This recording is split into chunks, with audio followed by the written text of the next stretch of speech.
Alors maintenant, je vais m'occuper de la partie graphique pour si vous êtes à l'aise avec le recycleur Vue et puis la partie graphique, si ça vous intéresse pas trop, hein, vous pourrez passer cette vidéo et puis passer directement à la suivante. Donc là, je vais ajouter un petit menu. Alors par défaut ici, on a un Action Settings. Donc ici, je vais ID. Donc là, je vais l'appeler Refresh puisque ça va me permettre de rafraîchir mon écran là, d'aller chercher les derniers articles. Bon, le string, c'est pas très grave. Et puis, le petit icône. Alors, est-ce que j'ai un icône qui s'affiche? On va ajouter un petit icône. Donc, on va aller dans le dossier Drawable. On va faire un nouveau vector asset. Ici, je vais aller chercher un icône. En cherchant refresh, on devrait en avoir un. Voilà, celui-là, il est très bien. Next, finish. Donc j'ai mon petit icône qui est ici. Et donc dans mon menu, on va aller chercher icône. Et on va mettre notre icône qui est là. Ok. Bon, et puis le title, allez, on va faire les choses bien. On va l'appeler refresh. Et dans le fichier de string, on va aller là pour modifier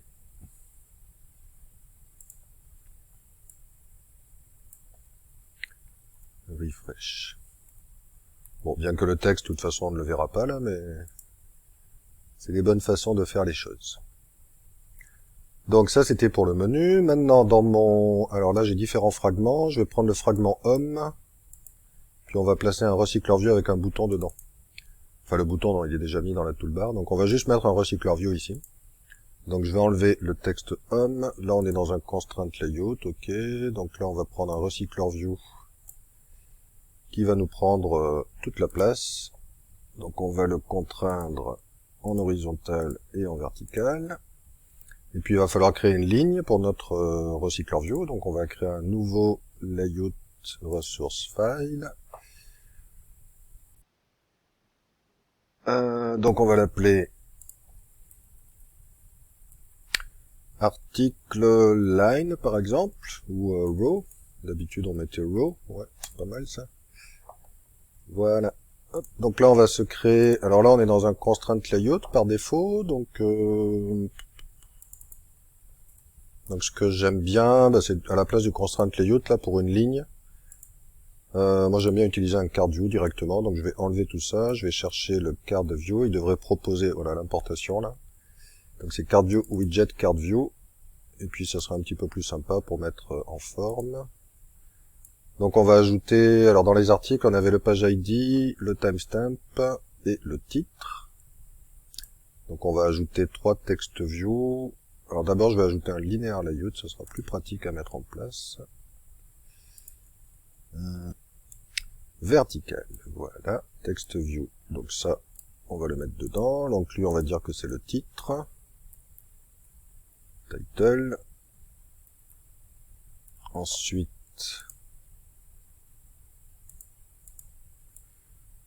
un autre text view où on mettra le timestamp.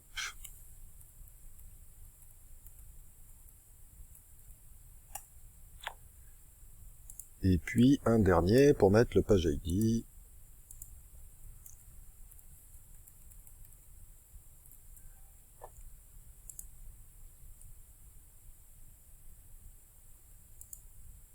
Donc le card view là actuellement il match le parent, donc là en hauteur il faut lui dire de wrap content pour qu'il soit voilà de la hauteur du contenu.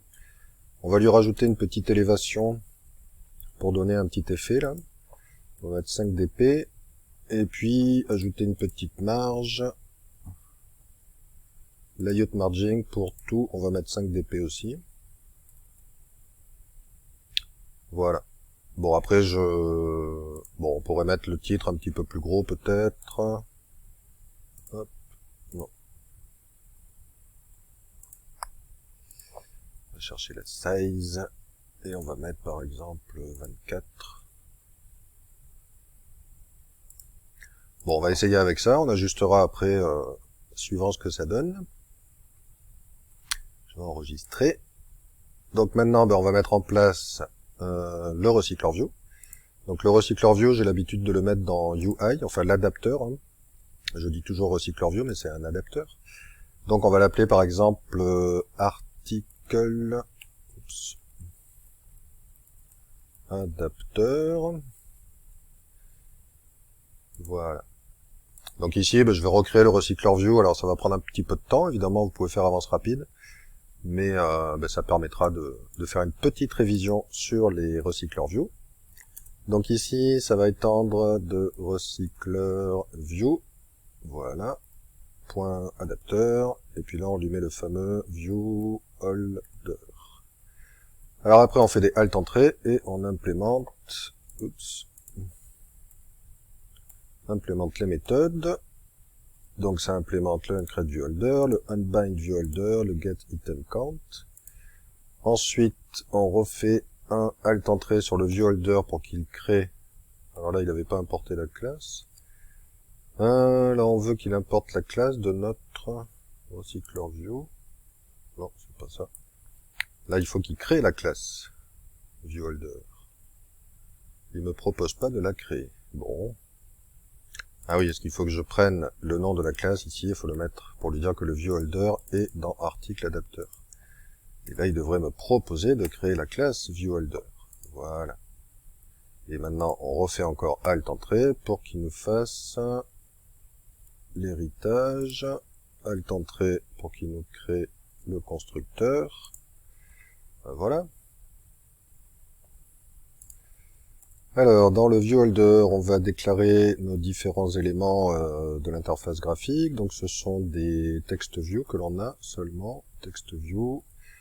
Donc, on avait le TV page ID, on avait le TV title et TV timestamp. Ensuite, ici, on va faire nos différents find view by ID. Donc là, on est dans item view. Point find, oups.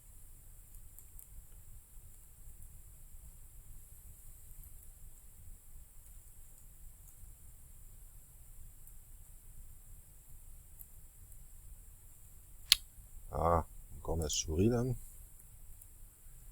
TV page ID. On va dupliquer ça. Title. TV title. Le timestamp. TV timestamp. Voilà. Alors maintenant, il nous reste à créer en haut. Donc là, on a déclaré notre classe. Il va falloir mettre ici, là. Hop. On va créer une... ça va être une ArrayList. Avec un type article. Voilà. Qui contient donc nos articles. Que l'on va envoyer au recycleur view pour qu'il puisse faire la liaison entre notre liste d'articles et notre vue. Et puis, on va créer le constructeur, puisque là, il n'est pas encore créé. Bon. Je crois que j'ai l'enregistreur là qui a bugué. Ça a l'air de fonctionner. Constructeur pour les articles. Ok. Donc là, c'est bon. Donc maintenant, pour la taille, on va pouvoir renvoyer la taille de notre liste d'articles .size. Ensuite, dans le onBindViewHolder, on va déclarer un objet de type article. Donc là, ça c'est pour chaque ligne. Donc article égale. Donc on va prendre notre liste d'articles et on va faire un get de la position pour avoir notre objet article que l'on veut afficher. Et puis maintenant, on va faire les articles. Donc là, c'est parent view type. Donc là, on va prendre le parent. Non, c'est holder, pardon. Je me suis trompé de ligne. Et on va faire un set.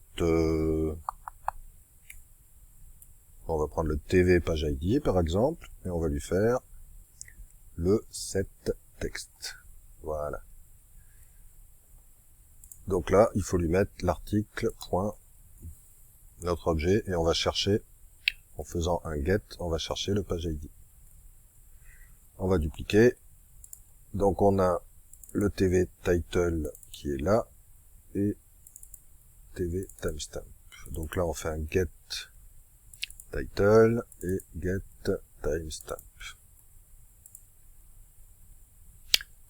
Ok, ça a l'air correct. Et puis maintenant, pour ici, c'est là qu'on utilise l'inflator. Donc là, il faut créer une view.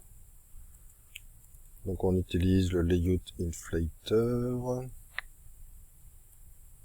From, parent, get context, inflate. Donc évidemment, je recopie, je connais pas par cœur. J'ai un deuxième écran, je triche. J'aurais pu faire un copier-coller aussi, mais bon. Donc là, on prend le layout de notre ligne. Alors, c'est article row.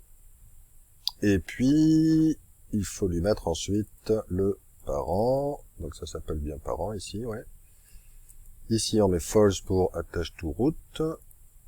Et on retourne donc notre new recycler adapteur. Voilà, c'est ça qu'on recopie. C'est article adapteur et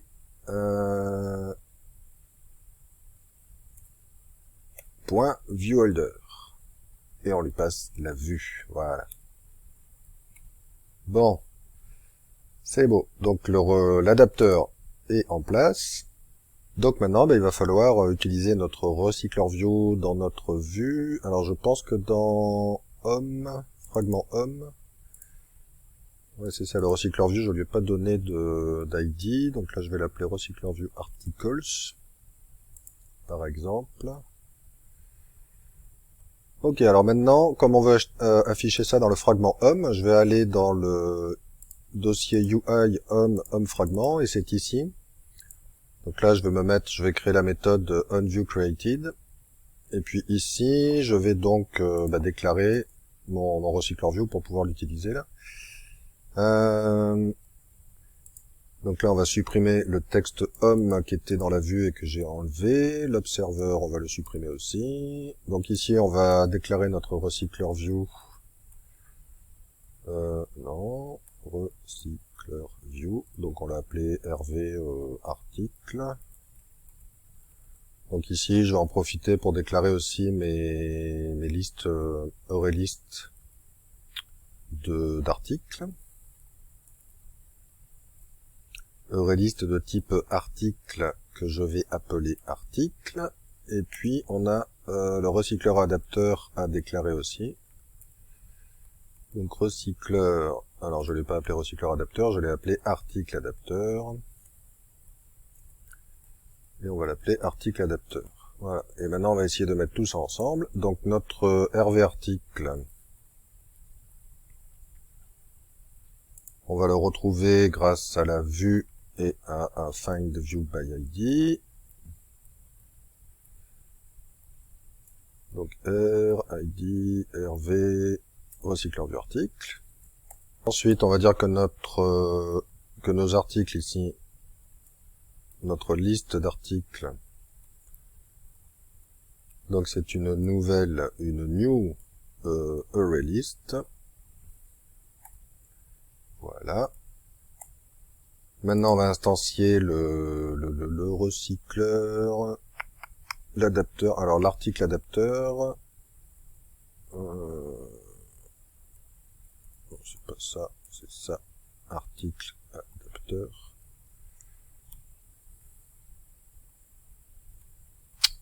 Ah, voilà. Donc ça, c'est un new article adapteur. Et on lui passe notre liste d'articles à l'intérieur.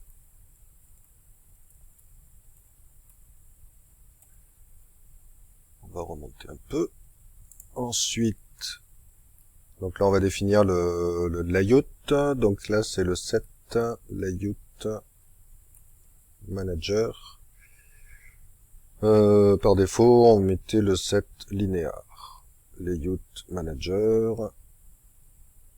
Et on lui passe le contexte. Alors ici, le 10 ne va pas fonctionner parce qu'on est dans un fragment. Donc là, on va mettre require activity, par exemple.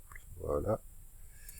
Et notre RV article, enfin, on lui met le set adapteur. Et on lui met notre article adapteur. Voilà. Donc en set, on lui dit que notre recycleur view d'article, là, on lui set l'adapteur, et l'adapteur, c'est le article adapteur. Bon, avec ça, oups, on est correct. Maintenant, notre liste, évidemment, qu'on envoie, elle est vide. Donc il va falloir aller la chercher grâce à une requête HTTP. On va aller chercher cette liste d'articles pour pouvoir l'insérer dans notre cycle en view. Donc on va aller chercher le code qu'on avait mis dans le main activity dans les vidéos précédentes, donc le code qui nous permet de faire la requête et puis d'attendre un résultat. Donc on va prendre tout ça. Alors pour le moment on va le mettre ici, après on pourra le mettre dans une autre méthode là. Voilà. Donc là le 10 ne fonctionne pas puisque c'est le contexte. Alors est-ce que si je mets get ah mais j'ai problème de souris là. Voilà. On va essayer avec getContext. Déjà, on va voir si ça fonctionne. Pour pas aller trop vite. On va lancer, regarder les logs. Alors, il faudrait que j'enlève dans le main activity. Là, je vais enlever cette partie-là pour pas que ça soit appelé deux fois. Bon, j'ai tout fermé. Home, fragment. Je relance. Voilà, donc là, dans les logs, j'ai des choses qui s'affichent. Donc, dans le process finish qui est ici. Et puis là, je vois que j'ai des objets, en fait. Donc, j'ai tout un paquet d'objets qui correspond à mes articles. Donc, c'est tout ce qui est dans le article relist ici. Donc ça, je vais pouvoir l'envoyer dans mon recycler view. Donc, on va prendre notre liste d'articles. On va lui faire un add. Alors, quand vous avez une liste et que vous voulez ajouter toute une liste dans une autre liste, vous pouvez faire add all et vous ajoutez la liste d'articles ici, hop, comme ceci. Et puis après, il faut notifier votre adapteur. Article adapteur. Oui. Notify data set change. Voilà. Bien, donc on va tester.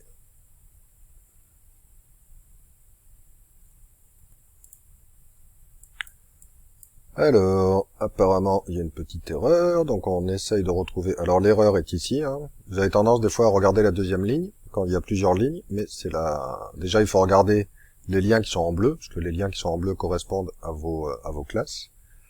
Tout le reste, c'est des classes du SDK d'Android, donc il y a peu de chances qu'il y ait des erreurs dedans, hein. Donc la ligne 34, voilà, bon là c'est que j'essaye de mettre un set texte, alors que ça c'est un entier pour le... Donc là il va falloir que je le convertisse. Ouais c'est ça. On va ajouter le toString. Alors là le toString ne fonctionne pas. Si je vais voir mon getPageID, ouais c'est ça. Donc là j'ai mis un int au lieu de mettre un integer. Donc là il faut mettre que c'est de type integer. C'est de type objet. L'integer c'est de type objet, donc le get et le set. Donc là il devrait, voilà, donc là il est un peu plus content, donc là il nous dit qu'on peut, bon, ok c'est correct, on va laisser comme ça. Donc je relance, on va regarder. Bon, apparemment il n'y a pas d'erreur, on va regarder ici, ok, donc là j'ai bien mes titres qui s'affichent avec les ID et les timestamps, donc ça ce sont les derniers articles modifiés sur Wikipédia. Donc ça fonctionne. On a réussi à mettre, donc, à faire une requête HTTP, à aller chercher des informations, et à les mettre dans une liste d'objets pour les passer dans un recycler view.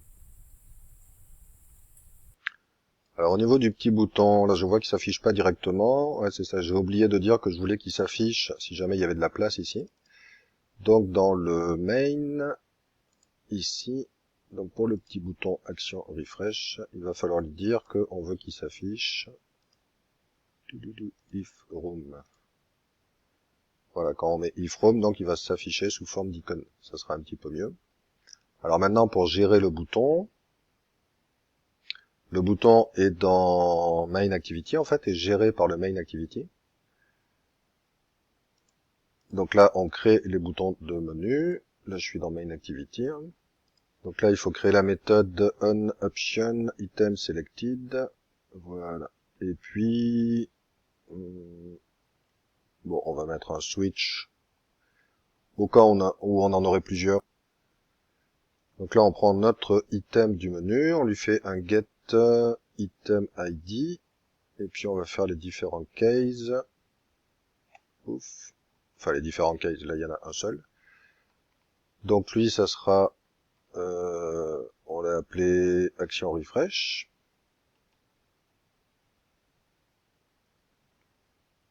Donc maintenant, on va voir ce que l'on peut mettre ici pour faire effectivement un rafraîchissement des infos. Donc le retourne, évidemment, on va le mettre en dessous, voilà. Donc ici, il va falloir créer quelque chose pour que l'on puisse appeler notre home fragment pour mettre à jour les données, puisque les données, elles sont appelées à partir du home fragment, parce que le volet utile, il est là.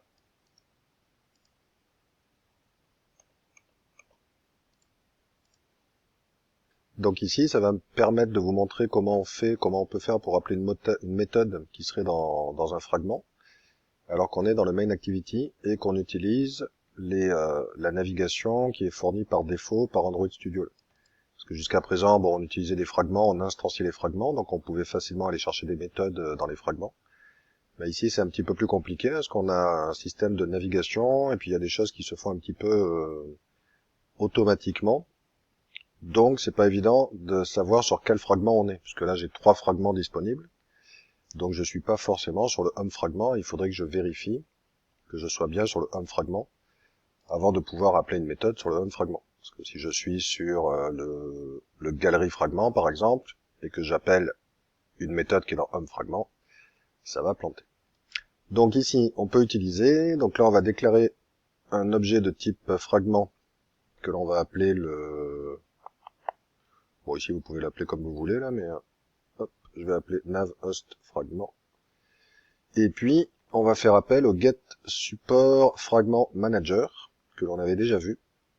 Et là, on peut faire appel à une méthode qui s'appelle getPrimaryNavigationFragment. Donc ça va nous permettre de savoir sur quel fragment nous sommes. Et après, on va créer un autre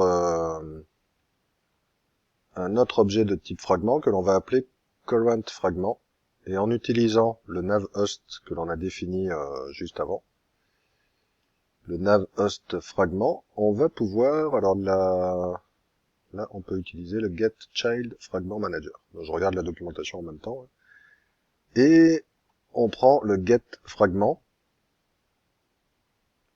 Donc on fait appel à getChildFragmentManager, puis getFragment, et là, il faut prendre celui qui est à l'indice 0, puisque ce sera celui qui est affiché finalement. Alors là, c'est getFragment avec un S, puisqu'on prend tous les fragments qui sont gérés par le fragment manager, là, et on prend le 0. Donc, en principe, c'est celui qui est affiché. Donc maintenant, alors, il faut appeler une méthode. Donc, on va aller dans homeFragment, on va créer une méthode. Donc, une méthode qui nous permettrait de rafraîchir donc les informations là. Donc ici, je vais appeler ça public void refresh. Voilà. Et puis dedans, on va lui mettre notre appel à voilà, notre appel pour faire la requête de voler pour aller chercher les articles et les mettre dans l'adapteur. Donc ça, je pourrais l'enlever, puis à la place ici, ouf, au démarrage, on pourrait mettre refresh ici. Voilà. Donc ça devrait fonctionner pareil. Hein. Donc cette méthode, on va essayer de l'appeler à partir de notre main activity. Donc ici, il faut s'assurer que le fragment que l'on a été chercher, donc le current fragment, c'est bien une instance. Alors c'est avec une minuscule, ouais. C'est bien une instance de home fragment. Encore une fois, on peut être sur n'importe quel fragment autre que home fragment. Donc dans ce cas-là, on ne pourra pas appeler l'utiliser. Donc si c'est le cas, on dit, on va déclarer un fragment. Je vais appeler frag par exemple, qui sera égal à current fragment. Sauf que là, il faut caster, il faut mettre un fragment. Et ici, le frag, je vais pouvoir appeler enfin ma méthode refresh qui s'affiche. Voilà. Voilà, donc c'est un petit peu complexe, hein, mais alors c'est sûr que ces lignes-là, on pourrait les mettre, je suis pas obligé de les mettre dans le case ici, là, j'aurais pu les mettre avant. Mais c'est la façon, c'est la bonne façon de faire. Alors pour vous montrer le current fragment, là je vais rajouter un petit log ici, comme ça on va pouvoir voir ce qu'il y a dedans, histoire d'analyser un petit peu. Alors je vais lancer l'application, l'émulateur, voilà, il est là, pouf. Ah oui, pour le refresh, on va voir que ça fonctionne pas, enfin, si j'appuie sur refresh, ça fait bien appel à la méthode refresh, donc là je vais ouvrir les logs. Donc imaginons que je suis dans un autre fragment, si je suis dans le fragment galerie et que je clique sur refresh, on voit ici que le fragment, c'est galerie fragment qui est bien affiché. Donc le current fragment ici, il a vu que c'était galerie fragment. Galerie fragment n'est pas une instance de home fragment, donc il ne va pas dans le if. Maintenant, si je vais dans le home fragment et que je clique sur refresh, donc ici ça fonctionne, on voit que j'ai bien rafraîchi mes données, les logs ils ont, vous voyez quand je clique là, les logs ils sont mis à jour. Mais voilà. Mais je ne vois pas la mise à jour ici, parce que là, je n'ai pas... Hop, là, il faudrait que parce que j'ajoute les nouveaux articles que je vais chercher avec ma requête volée, là.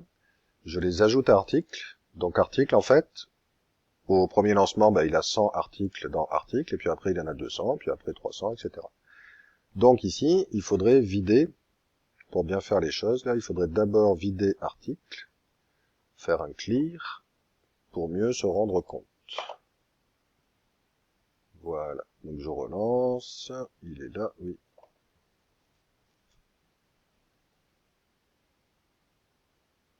Donc là, le dernier article modifié, c'est Soulfly, et si je clique sur Refresh, voilà, donc là j'ai des nouveaux articles. Donc on se rend compte, vous voyez, Soulfly, il est là. Donc il y a eu 3 articles qui ont été modifiés, juste le temps que je clique sur Refresh. Là, il n'y en a pas eu. Bon, on voit qu'il y a beaucoup d'articles qui sont modifiés quand même sur Wikipédia en temps réel. À chaque 5-10 secondes, hein, vous avez des articles qui sont modifiés. Alors si vous souhaitez aussi avoir des articles par curiosité là en français plutôt qu'en anglais, donc dans volet utile, hein, c'est là qu'on a mis l'URL. Ah ils sont déjà en français, pardon. Donc si vous voulez ceux qui sont en anglais au lieu de français, vous mettez EN. Ils sont mis à jour, il y en a beaucoup plus qui sont mis à jour, évidemment en anglais là. Il y a plus de pages en anglais. Donc voilà, si vous voulez voir la différence.